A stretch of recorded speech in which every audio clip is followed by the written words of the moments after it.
بسم الله الرحمن الرحيم. الحمد لله رب العالمين.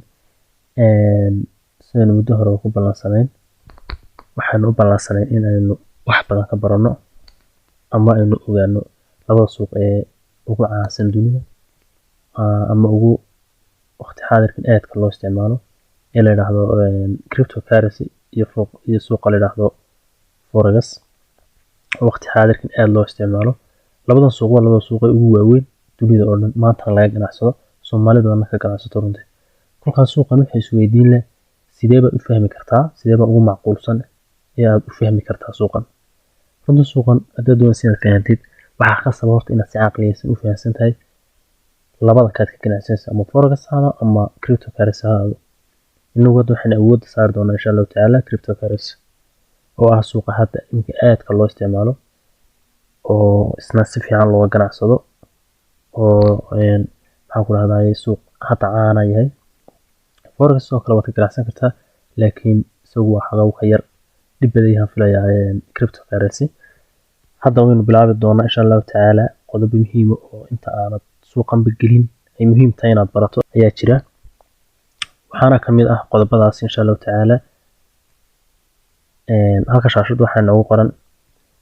u fahan si caqliyeysan cryptocurrency iyo forex ama FX. labada hadii yani aad si caqliyeysan oo maskaxdaada si fiican yani uga dhaadhacsan aad u fahanto, inta kelmad waa la soo qoraa oo dadku u fahansiiyaan cryptocurrency iyo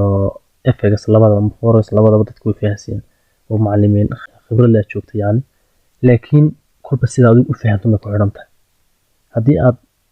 astiri waad fahantay laakiin aad u fahmin sida saxda ah, runtii waa mushkilad. kolka halkan shaashada waxaa noogu qoran u fahan si caqliyeysan cryptocurrency iyo FX. halkan hoose waxaa noogu qoran 4 qodob oo muhiim ah runtii. 4tan qodob ee aadka muhiimka hadii aad fahantid runtii suuqyada ama labadan suuq ee ka hadli doona ama siba cryptocurrency ayaan ka hadli doonaa, FX laakiin si aysan u fahanno dhinaciisa ayaan iska dhigi doonaa insha Allah taala. laakiin 4tan hadii aad fahanto 4tan su'aalood ee meesha ku yaala runtii waxaa noqonaysaa qof dhinac walba ka dhisan. marka su'aasha koowaad waxay noqonaysaa waa maxay horta cryptocurrency ama maxay tahay cryptocurrency? waa su'aasha koowaad. su'aasha labaad isweydiinaysa waxay tahay waa maxay coin? cryptocurrency markaad ogaato waxaan ku oran doonaa coin baa laga ganacsadaa baan ku oran doonaa, ama coin baa laga ganacsadaa maqasho. waxaad isweydiinaysaa war coin maxaa tahay, xageed ka timid? waxaaba dhammaantood sharaxnaa inoo si yar qabow u fahmana insha Allah taala. su'aasha saddexaad waxay tahay waa maxay farqiga u dhaxeeya forex iyo cryptocurrency? runtii farqi waxa u dhaxeeya labadan iyagana xagga dambe ku sharaxana insha Allah taala. su'aasha afraad baa iyaduna waxay tahay waa maxay blockchain? waa maxay blockchain?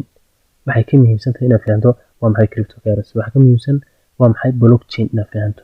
afartan su'aaloodba runtii si fiican oo qurux badan oo caqliyeysan ayaad u fahmi doontaa hadii aad fiidiyowgan 2 ama 3 jeer ku ceshato ama marka koowaad aad si niyad leh aad u dhegeysato insha Allah taala. okay, hadaba su'aasha koowaad waxay ahayd waa maxay tahay cryptocurrency ama waa maxay cryptocurrency? cryptocurrency ilaa ka ganacsato muxuu yahay? halkan hoose waxaa noogu qoran cryptocurrency waa lacag digital ah. ee u fiirsado waa lacag digital ah, yani aan la taaban karin sida shilimaadka in isticmaalo, sida tusaale lacagaha caadiga isticmaalo dollarka iyo shilinka iyo waxaan soo wadagay cashka in taabano oo kale weyn, laakiin aan la taaban karin yani sida EVC sahal waxaas oo kale la isugu diro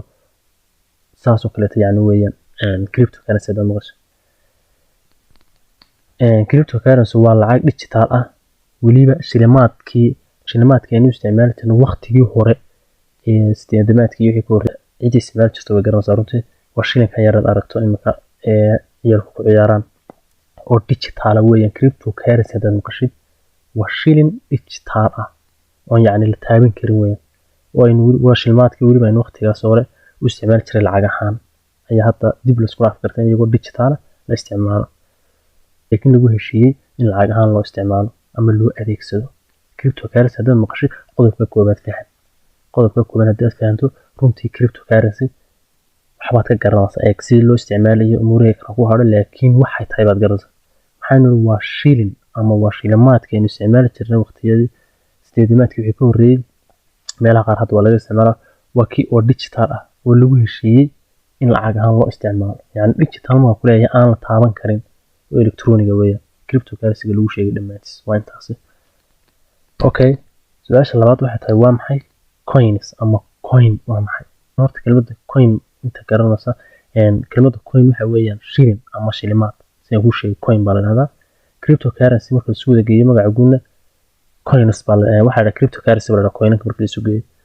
marka su-aasha meesha ka soo baxda waxay tahay waa maxay coins ama coin muxuu yahay ayaa isweydiin la markaad cryptocurrency la fahantid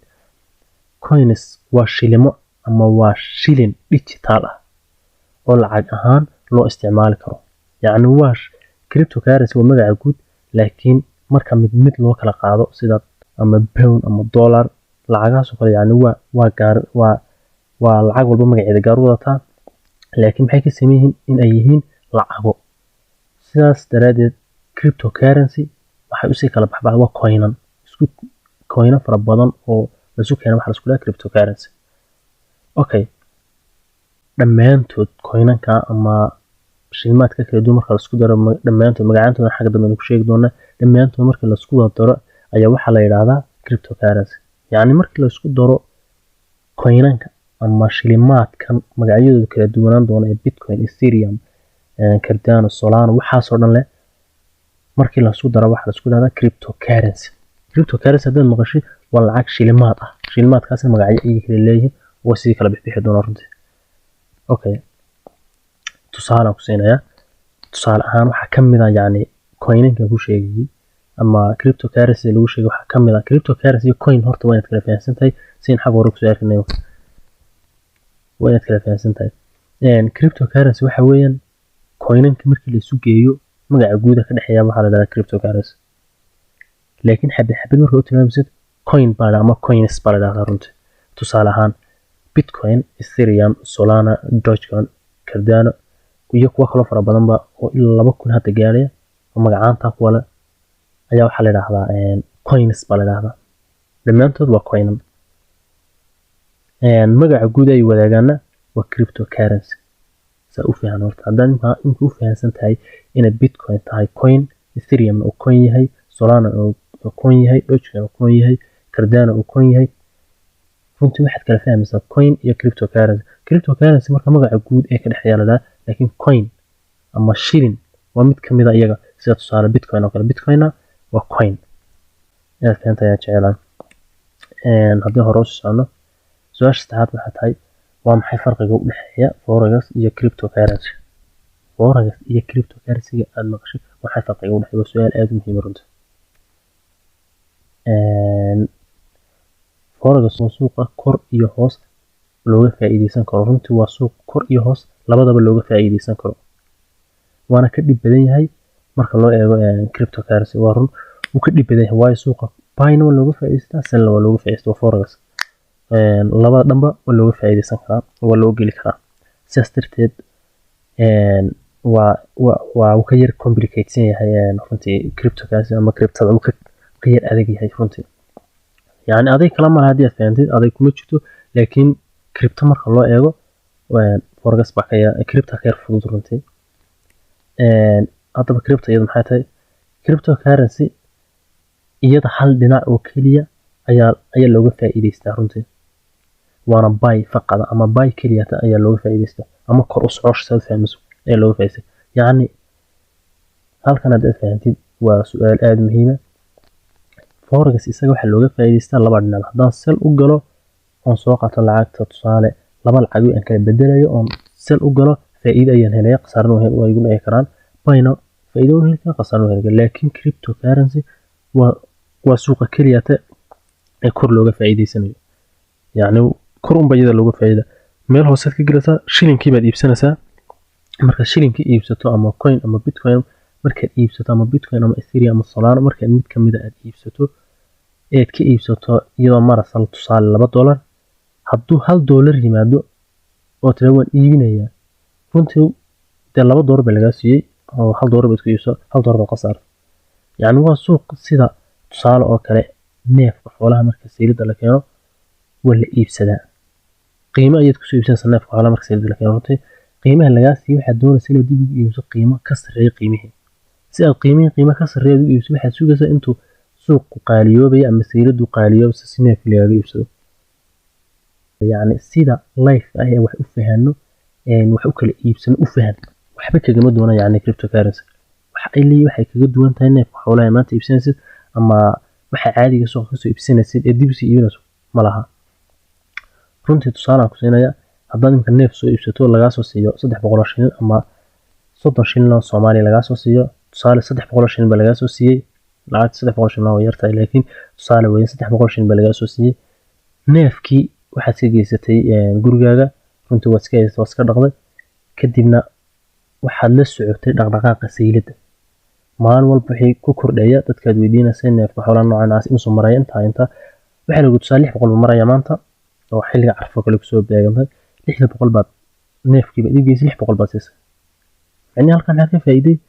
waa neefkii hore 300 siisay 300 kale runtii faa'iido kuwa cryptocurrency waa saas oo kale coin baad iibsanaysaa markaad iibsato coinkii kadib waxaad iibinaysaa markuu qaaliyoobo waa inta cryptocurrency aad doonaysid si guud u fahanto oo caqliyeysan yani haddaynu ka gudubno su-aasha afraad oo ah tan ugu dambeysa uguna muhiimsan weliba ayaa waxay tahay waa maxay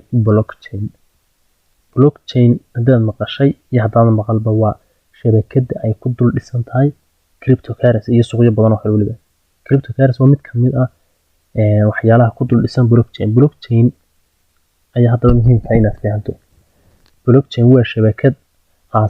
shabakada aasaaska u ah cryptocurrency yacni waa meesha ay ku dul dhisan tahay cryptocurrency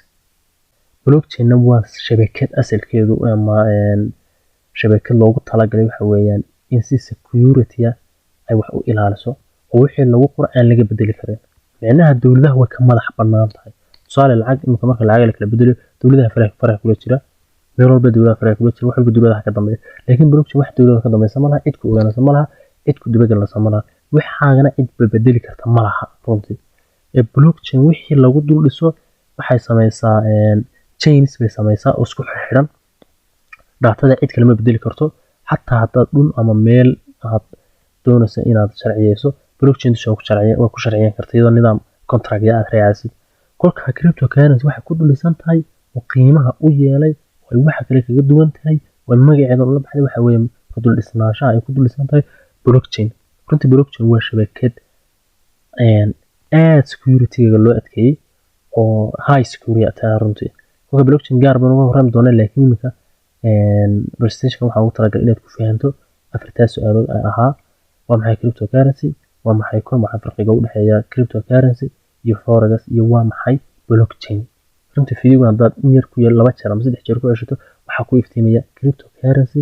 waxa ay tahay iyo forex wuxuu yahay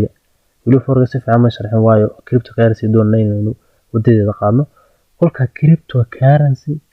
runtii waa lacago hadda waqtiyan dambe aad u socda oo aad u socon baxay waa lacago aan cidi gacanta ku hayn adiga iyo kaliya ninka qof kale iibsanay cidina dhaxayso oo qof saddexeeya mid jiro runtii taasna waxa fududeysay shabakadan la yiraahdo blockchain oo runtii aad loogu kalsoon yahay ku ka fiidiyowda waan sii badin doonaa oo runtii waad fahmi doontaa inta in ka badan laakiin inta si caqliyeysan u fahan inay waxay tahay wax la soo isticmaali jiray laakiin digital laga dhigay inta haddaad fahansan tahay waxaan waad ka adkaan runtii. Asalaamu calaykum waraxmatullaahi tacaala wabarakaatuh.